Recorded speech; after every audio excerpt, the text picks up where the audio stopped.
Hello बच्चों, कैसे हैं आप सभी बच्चों। आज इस वीडियो में हम आपकी झिलमिल का पाठ 9 सुनो सबकी करो मन की का अभ्यास कार्य करेंगे। चलिए स्टार्ट करते हैं। आइए शब्दों के अर्थ जानें। ठीक है। अनाज, अनाज का अर्थ होता है अन्न। उस्ताद, उस्ताद का अर्थ होता है गुरु या शिक्षक। गुरु या शिक्षक सेम मीनिंग होता है। लादा, लादा का मतलब होता है लादना। व्यापारी, व्यापारी होता है खरीदने बेचने का काम करने वाला। शिष्य, शिष्य होता है चेला या विद्यार्थी। समस्या, समस्या होती है कठिनाई। हल, हल का मतलब होता है निदान। चलिए कहानी से, क्वेश्चन है, अब इसके आंसर लिखने हैं। धनीराम, पिता ने धनीराम को मंडी जाते समय क्या समझाया। तो हम इसमें आंसर में लिखेंगे, पिता ने धनीराम को मंडी जाते समय समझाया कि मोल भाव करके अनाज खरीदना। व्यापार में 2 पैसे का लाभ भी बहुत होता है। तो इस तरह से आप इस आंसर को लिखेंगे। अगला क्वेश्चन है, लाल बुझक्कड़ ने धनीराम को क्या सलाह दी।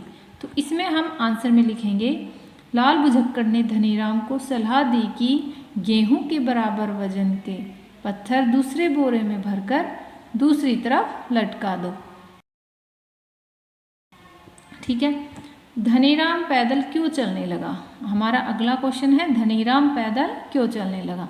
तो आंसर में लिखेंगे, धनीराम ने घोड़े की पीठ पर गेहूं का बोरा रख दिया तो उसके बैठने के लिए जगह नहीं बची, इसलिए वह पैदल चलने लगा।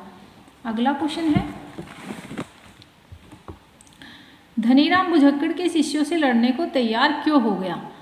जब आंसर में लिखेंगे, जब धनीराम को देखकर बुझक्कड़ के शिष्य हंसने लगे तब धनीराम उनसे लड़ने को तैयार हो गया। अगला क्वेश्चन है, अंत में धनीराम किस नतीजे पर पहुंचा। तो आंसर में लिखेंगे, अंत में धनीराम इस नतीजे पर पहुंचा कि सुनो सबकी करो अपने मन की। ठीक है। अगला है, यह हुई न अकल की बात, बुझक्कड़ के शिष्यों ने ऐसा क्यों कहा। तो बुझक्कड़ के शिष्यों ने ऐसा क्यों कहा था, धनीराम द्वारा उनकी मूर्खता वाली बात मानने पर उन्होंने ऐसा कहा। ठीक है, इस तरह से लिखेंगे।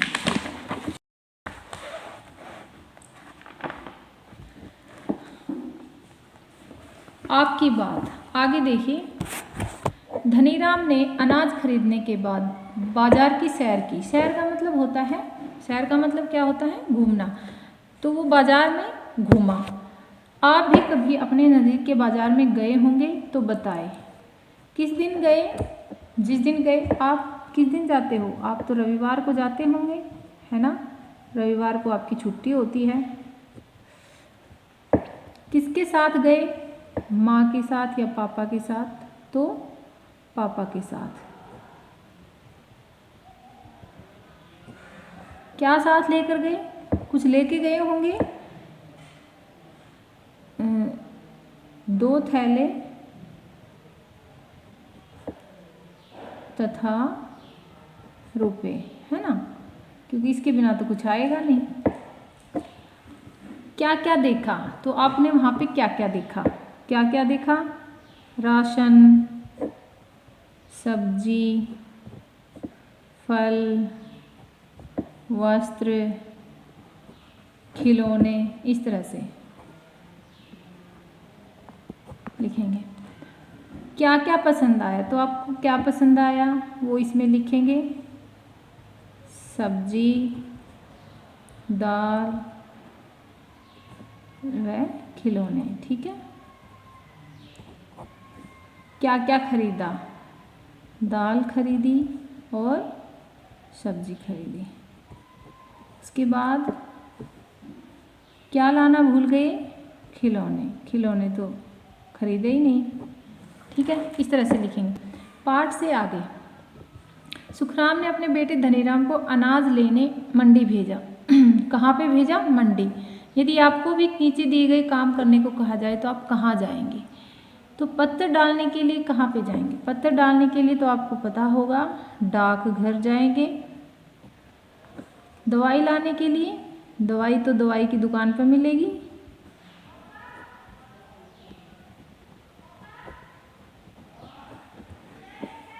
पैसे जमा करवाने कहाँ पे जाएंगे? बैंक में। बिजली का बिल भरने के लिए बिजली दफ्तर।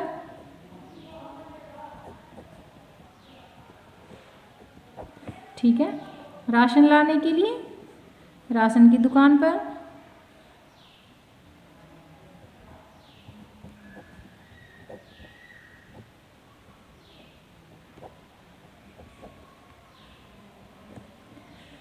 उसके बाद सब्जी खरीदने के लिए कहाँ पे जाते हैं? सब्जी खरीदने के लिए सब्जी की दुकान पर।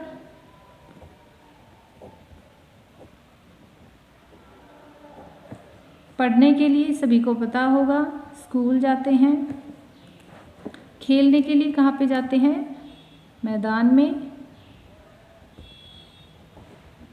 और घूमने के लिए सभी कहाँ पे जाते हैं? पार्क में। ठीक है, इस तरह से लिखेंगे।